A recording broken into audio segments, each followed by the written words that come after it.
തന്നിരിക്കുന്ന vowel fabric സാമ്പിളുകളുടെ ഇഴയെടുപ്പം നിർണ്ണയിക്കുക എന്നതാണ് ഈ സെഷനിൽ നമ്മൾ പഠിക്കുന്നത്.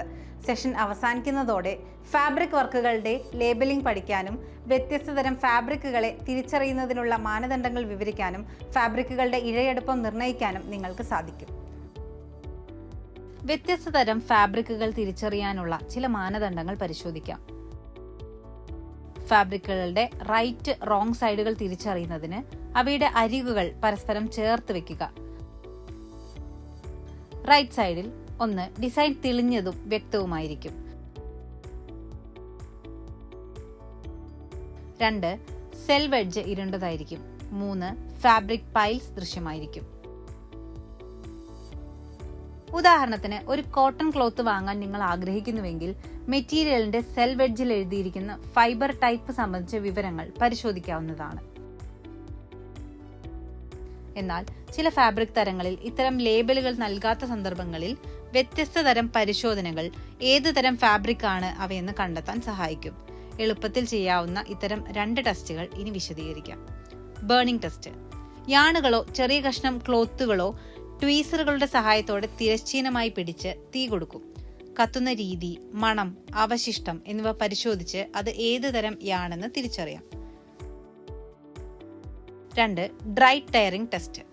ഫാബ്രിക്കിൽ നിന്ന് ഒരു പീസ് മുറിച്ചെടുത്ത് കൈകൊണ്ടും ഇരു സൈഡിലും പിടിച്ചു വലിക്കും. കീറിയ അരികുകളിൽ അവസാനിക്കുന്ന നാരിന്റെ നീളം പരിശോധിച്ച് അത് ഏത് തരം ഫാബ്രിക് ആണെന്ന് മനസ്സിലാക്കാം. കോട്ടൺ, ലിനൻ എന്നിവയെ വേർതിരിച്ചറിയാൻ ഈ പരിശോധന സഹായിക്കുന്നു. ബേണിംഗ് ടെസ്റ്റിലൂടെയും ഫാബ്രിക് തരങ്ങൾ ഇത്തരം സവിശേഷതകൾ മനസ്സിലാക്കാം. വിവിധ രാജ്യങ്ങളിലെ ടെക്സ്റ്റൈൽ ലേബലിംഗ് നിയന്ത്രണങ്ങൾ ഒരു ഫാബ്രിക് നിർമ്മിക്കാൻ ഉപയോഗിക്കുന്ന ഫൈബർ ടൈപ്പുകൾ സംബന്ധിച്ച വിവരങ്ങൾ അറിയാൻ ലക്ഷ്യമിട്ടിട്ടുള്ളതാണ്. ഡ്രസ്സുകളിലോ കോളറിലോ സീം സൈഡിലോ നൽകിയിരിക്കുന്ന ലേബലിൽ ഫൈബർ ഇനം സംബന്ധിച്ച വിവരങ്ങൾ എഴുതുകയോ തുന്നിച്ചേർക്കുകയോ ചെയ്തിരിക്കും. ഫാബ്രിക്കുകളിൽ അത് സെൽവ് എഡ്ജിൽ എഴുതിയിരിക്കും. പാക്ക് ചെയ്ത് വിൽക്കുന്ന ഉൽപ്പന്നങ്ങളിൽ, ഉദാഹരണം സോക്സ്, ഇത് പാക്കേജിംഗിൽ തന്നെ നൽകിയിരിക്കും. 100% സിൽക്ക്. 100% ഒരു അസംസ്കൃത വസ്തു ഉപയോഗിച്ച് നിർമ്മിക്കുന്ന വസ്തുക്കളെ പ്യുവർ അല്ലെങ്കിൽ ഓൾ എന്ന് വിശേഷിപ്പിക്കാം. ഇതിൽ അലങ്കാര വസ്തുക്കൾ നൽകുന്നതിന് 7% വിട്ടുവീഴ്ചയുണ്ട്. രൂപപ്പെടുത്തുന്നതിന് ഉപയോഗിക്കുന്ന ഇന്റർലൈനിങ്ങുകൾ തിരിച്ചറിയേണ്ടതില്ല. 80% നൈലോൺ, 20% എലാസ്റ്റീൻ.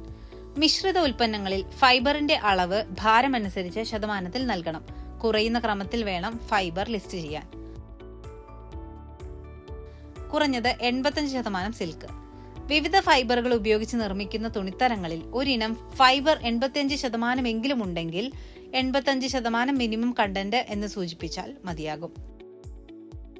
60% സിൽക്കിനോടൊപ്പം വൂളും വിസ്കോസും. ഒരു മിശ്രിത ഉൽപ്പന്നത്തിൽ ഒരു ഫൈബറും 85% അല്ലെങ്കിൽ കൂടുതലുള്ള ഫൈബറിന്റെ അളവ് ശതമാനത്തിൽ നൽകുന്നതിനോടൊപ്പം മറ്റു വസ്തുക്കൾ കുറയുന്ന ക്രമത്തിൽ ലിസ്റ്റ് ചെയ്താൽ മതി.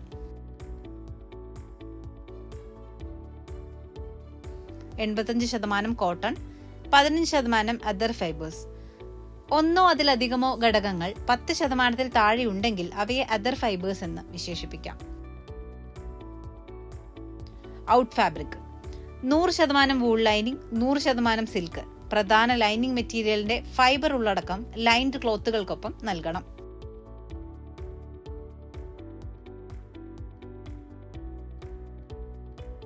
കൗണ്ടിംഗ് ഗ്ലാസ് അല്ലെങ്കിൽ മാഗ്നിഫയിങ് ലെൻസുകൾ, woven fabric, knitted fabric, non woven fabric, lace fabric, fur fabric, woven fabric സാമ്പിളുകൾ എന്നിവ ഉപയോഗിച്ച് നമുക്ക് ഒരു ടാസ്ക് ചെയ്യാം.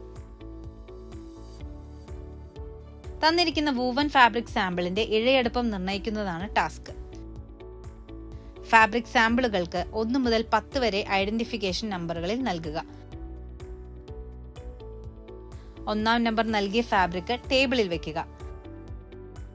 ഫാബ്രിക് സാമ്പിളിൽ ചെറുതായി മടക്കി തള്ളവിരലും ചൂണ്ടുവിരലും ഉപയോഗിച്ച് ടച്ച് ചെയ്ത് നോക്കുക.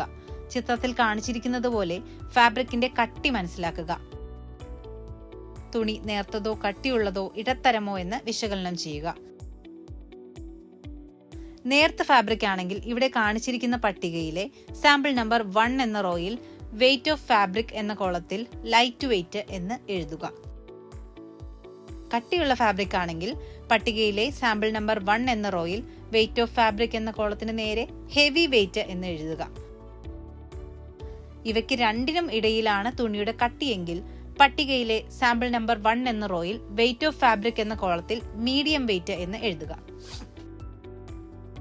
സാമ്പിൾ മിനുസമാർന്നതാണോ പരുക്കനാണോ എന്ന് നിങ്ങളുടെ തള്ളവിരലും ചൂണ്ടുവിരലും ഉപയോഗിച്ച് പരിശോധിക്കുക. ഫാബ്രിക് സാമ്പിൾ മിനുസമുള്ളതാണെങ്കിൽ ടേബിളിന്റെ സാമ്പിൾ നമ്പർ 1 എന്ന റോയിൽ സ്മൂത്ത് ഓർ റഫ് എന്ന കോളത്തിൽ സ്മൂത്ത് എന്ന് എഴുതുക. ക്ലോത്ത് പരുക്കനാണെങ്കിൽ ടേബിളിലെ സാമ്പിൾ നമ്പർ 1 എന്ന റോയിൽ സ്മൂത്ത് ഓർ റഫ് എന്ന കോളത്തിൽ റഫ് എന്ന് തന്നെ എഴുതുക. ഫാബ്രിക് സാമ്പിളിന്റെ അടിവശത്ത് കൈവച്ച് അതിന്റെ സുതാര്യത പരിശോധിക്കുക. ഫാബ്രിക് സാമ്പിളിനകത്തുകൂടെ കൈ നിങ്ങൾക്ക് വ്യക്തമായി കാണാൻ സാധിക്കുന്നുണ്ടെങ്കിൽ ടേബിളിന്റെ സാമ്പിൾ നമ്പർ 1 എന്ന റോയിൽ ട്രാൻസ്പെറന്റ് ഓർ നോൺ ട്രാൻസ്പെറന്റ് എന്ന കോളത്തിൽ ട്രാൻസ്പെറന്റ് എന്ന് എഴുതുക. ഇനി ഫാബ്രിക് സാമ്പിളിലൂടെ നിങ്ങൾക്ക് കൈ വ്യക്തമായി കാണാൻ സാധിക്കുന്നില്ല എങ്കിൽ ടേബിളിന്റെ സാമ്പിൾ നമ്പർ 1 എന്ന റോയിൽ ട്രാൻസ്പെറന്റ് ഓർ നോൺ ട്രാൻസ്പെറന്റ് എന്ന കോളത്തിൽ നോൺ ട്രാൻസ്പെറന്റ് എന്ന് തന്നെ എഴുതുക. മറ്റെല്ലാ സാമ്പിളുകളിലും ഇതേ നടപടികൾ ആവർത്തിച്ച് പട്ടിക പൂർത്തിയാക്കുക.